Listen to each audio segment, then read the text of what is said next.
This is part 2 of our interview with Jack Scharr, and it's going to focus on the Olympics. Jack, you rub shoulders with many of these athletes and know them on a personal level as well. Not only are they people who we all admire, you know them as personal friends. Can you give us a peek behind the curtain? What are they really like? Well, some of these great athletes are the nicest people to work with. Everybody would love them. And if I may, I'll tell you a quick story about one of the athletes that just really touched my heart. The more I heard about him, the more I learned about him. What a tremendous guy he was. And his name was Al Arter. And you talk about modesty. Al Arter started throwing the discus. He told me that in a race that he had, he was on the track team in high school, and a discus came across the track. And he picked it up and threw it back to the discus throwers. And he had thrown it so far, the discus coach came over to him and said, "I want you to come and try out for the discus. This is incredible, the way you threw that." So he became a discus thrower in high school. And but here's the story that I want to tell you. He comes home one day. His father couldn't come to the track meet. It was a major track meet. And he said to Al, "How did you do?" And Al said, "Well, I did good." And his dad said, "Well, how good?" "Well, I won." "You won? And how did you throw?" And I think he threw 165 feet, which is an incredible mark for a high school student to throw that far. And his dad said, "Wow, that's a long way. Was that a school record?" Al said, "Yes." He said, "Well, is it a national record?" And Al said, "Yes, for an amateur, it's a national record." I mean, you and I would have been jumping up and down saying, Dad, look what I did. I won the event. I set a record. I did fabulous." But he was so modest, so laid back, that he's just really downplaying this great achievement. Well, Al went on in the Olympics. And in 1956,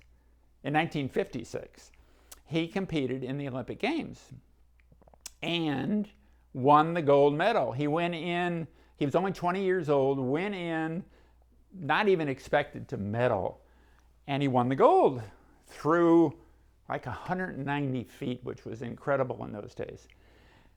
So he competed again in the 1960 Olympic Games. And again, he went in, he wasn't the favorite. Other people had broken the old records and had new records, and Al wasn't expected to win. He won a second gold medal. He was so determined. They said when he would walk out there, you couldn't even talk to him. He was so focused on what he wanted to do. He would grab the discus and just move forward. It was an incredible thing to watch. So this is 2 gold medals, which had been done before, but now he goes into the next games. So now we're in 1964, Japan.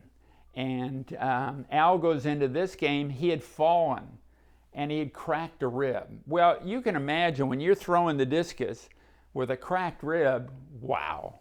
You know, how can you do it? It would hurt so bad that how can you really compete? And they really didn't expect him to compete well at all. So his first 4 throws were very modest, didn't place much. And he knew he only really had one more throw in him because his rib hurt so bad. So after he would throw in the early throws, he would be on his knees holding his ribs. So he stood up, he focused himself, and he just let it loose for this, I think it was the 5th throw. And he threw 200 feet. Well, that's a new Olympic record. And no one else, these other people that were holding the records and doing well, couldn't throw that far. And he won his 3rd gold medal. So now we're at the 1968 Games. And Al Arter comes again as the underdog. Other people are supposed to win the gold medal. And he gets in the box, gets focused, and threw like 212 feet, a new Olympic record, a world record. The guy was just incredible. No one could believe how he did. He won 4 consecutive gold medals. Never been done before, never been done since in the Olympic Games. What an incredible man Al Arter is. It's just amazing. And what a neat guy to meet and talk to, and so modest, so, well, it wasn't that big of a deal. It was a huge deal. And he still holds that record. Al has now passed away, but still has the record of being the only athlete to win in 4 Olympics, 4 consecutive gold medals. Wow, that's some achievement. Here's a courageous, physically strong man who maintained his perspective and his humility at the same time. And totally focused on what he was doing. Totally focused.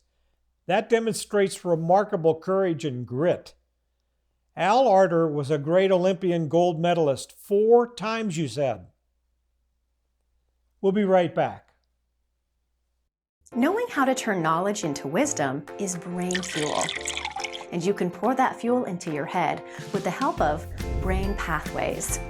With the complete Brain Pathways assessment, you will uncover even more parts of your mind. Go to aimyoursights.com/brain to find out what you were created to do. You'll become wiser now rather than later.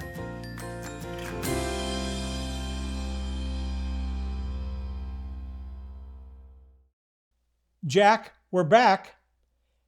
And you just told us an incredible story about Al Arter. Right. What about other athletes, other men and women you've had the privilege of getting to know on a personal level? Yes. Another art athlete that has become a really good friend of mine, Bill Toomey. Bill and I, from the first time we met, kind of hit it off, became friends.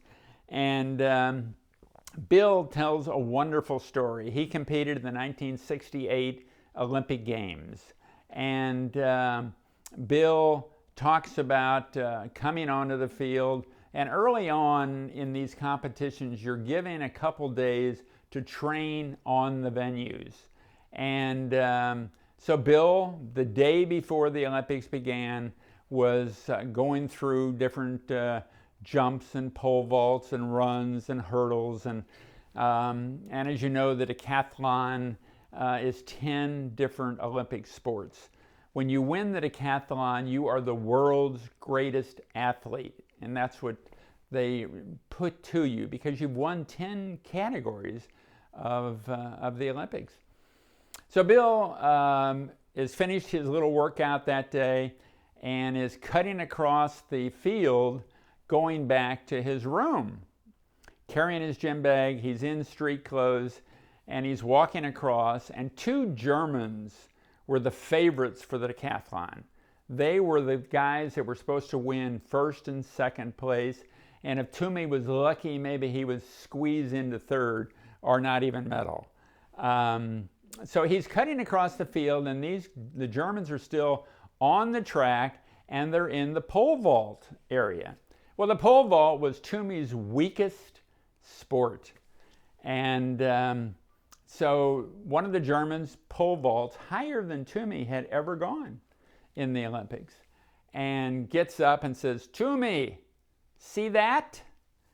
And he just shakes his head and he looks at them and he looks at the high jump, which is right close to where the pole vault is. And he walks over to the high jump, he sets the bar, sets down his bag, and in street clothes, high jumps higher than either one of these guys had ever done. That was Toomey's best sport. That is outrageous.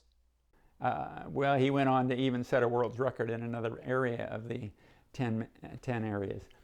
But he dusts himself off and walks in, and he turns back and looks at them and he says, "See you tomorrow." Well, the next day when the 10 events start, Toomey goes on to win the gold medal in the decathlon. These guys were trying to psych him out, and he, in turn, kind of psyched them out. Through his confidence and ability and focus on what he wanted to do, he won the gold medal. And it was a tremendous feat for him to beat these two German guys. Both of these German guys have gone on, and Toomey's become friends with these guys. They had a reunion not too long ago, and they were both there. And they're all buddies now. But it is total competition when you're in the Olympic Games.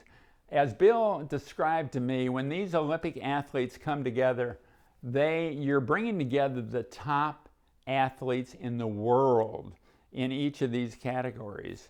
And anybody could stand up and win. It takes confidence, dedication, and of course a lot of ability to win, but Toomey won the gold medal. Coming up is a very exciting part 3 of our interview with Jack Scharr.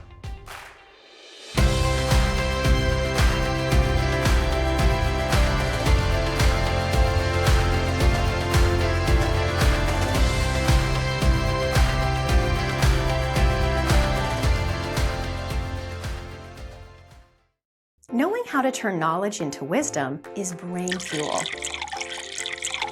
And you can pour that fuel into your head with the help of brain pathways. You can take charge of your own purpose and discover what you genuinely want in life by using this helpful download. Try to visualize a special time when you achieved greatness. Now, think if there is a little voice inside your head that gives you courage. And also consider what makes you feel excited. With the complete Brain Pathways assessment, you will uncover even more parts of your mind. Go to aimyoursights.com/brain to find out what you were created to do. You'll become wiser now rather than later.